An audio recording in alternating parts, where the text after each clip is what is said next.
आज हम बात करेंगे श्री केदारनाथ धाम की।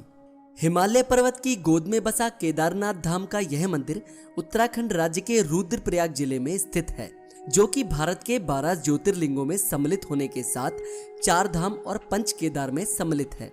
भगवान शिव को समर्पित इस मंदिर की गणना भारत के विशाल मंदिरों में की जाती है। इस वीडियो में आज हम आपको केदारनाथ धाम की संपूर्ण जानकारी देने वाले हैं।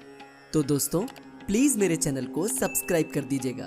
तो चलिए शुरू करते हैं। केदारनाथ पर्वतराज हिमालय के केदार नामक श्रृंग पर स्थित है। 6 फुट ऊंचे चबूतरे पर खड़ा केदारनाथ का यह मंदिर 85 फुट ऊंचा, 187 फुट लंबा और 80 फुट चौड़ा है, जिसकी दीवारें 12 फुट मोटी और बेहद मजबूत पत्थरों से बनाई गई हैं।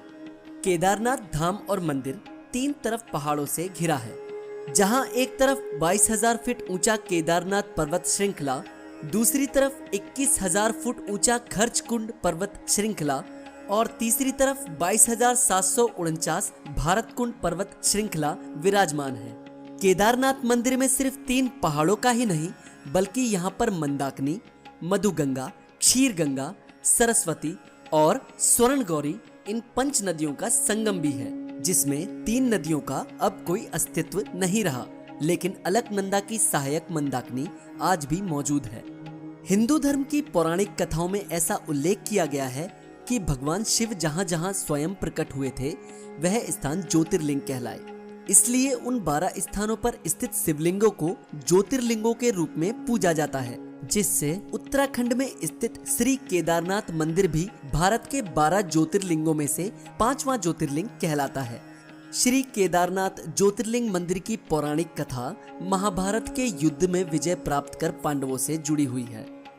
पौराणिक कथाओं के अनुसार महाभारत के युद्ध में विजय प्राप्त कर पांडव परिवार वालों की हत्या के पाप से मुक्ति पाने के लिए भगवान शंकर का आशीर्वाद पाना चाहते थे, लेकिन पांडवों से भगवान शंकर काफी क्रोधित थे। पांडव शंकर भगवान के दर्शन के लिए काशी गए, परंतु शंकर भगवान उन्हें नहीं मिले। फिर पांडव शंकर भगवान को खोजते हुए हिमालय पर्वत पर जा पहुंचे। उन्हें भगवान शंकर वहां पर भी नहीं मिले। पांडवों से क्रोधित शंकर भगवान वहां से अंतर्ध्यान होकर केदार पर जा बसे, लेकिन पांडव भी अपनी हट के पक्के थे। वे उनका पीछा करते करते केदार पर्वत जा पहुंचे और शंकर भगवान को ढूंढने लगे। भगवान शंकर ने जब पांडवों को वहां पर देखा तो उन्होंने बैल का रूप धारण कर लिया और अन्य पशुओं के झुंड में जा मिले।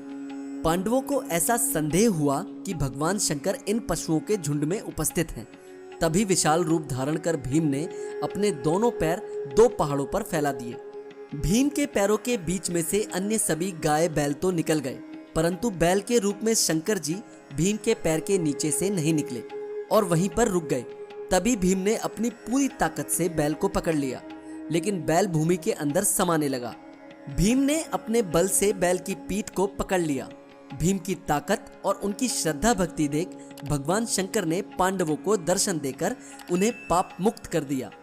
उसी समय से बैल की पीठ की आकृति वाले पिंड के रूप में भगवान शंकर श्री केदारनाथ धाम में पूजे जाते हैं। पौराणिक कथाओं के अनुसार ऐसा भी बताया जाता है कि हिमालय के केदार पर्वत पर महातपस्वी विष्णु अवतार नारायण ऋषि ने तपस्या कर अपनी आराधना से भगवान शंकर को प्रसन्न किया और शंकर के प्रकट होने पर नारायण ऋषि ने उनसे प्रार्थना कर ज्योतिर्लिंग के रूप में सदा वास करने का वरदान मांगा।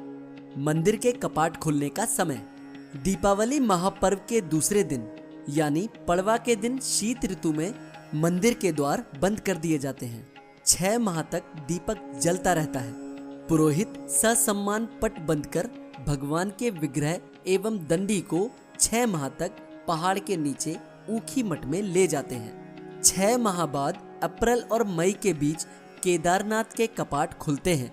तब उत्तराखंड की यात्रा आरंभ होती है। दोस्तों, सर्दियों में बर्फ गिरने के कारण मंदिर को 6 माह के लिए पूर्ण रूप से बंद कर दिया जाता है। इस बीच भगवान शिव की पूजा ऊखी मठ के ओमकारेश्वर मंदिर में की जाती है। केदारनाथ मंदिर में पूजा का समय केदारनाथ मंदिर के कपाट प्रातःकालीन 5 बजे भक्तों के लिए खोल दिए जाते हैं। दोपहर में 3 बजे से लेकर 5 बजे तक कपाट बंद कर दिए जाते हैं। इस दौरान भगवान शिव की विशेष पूजा अर्चना की जाती है।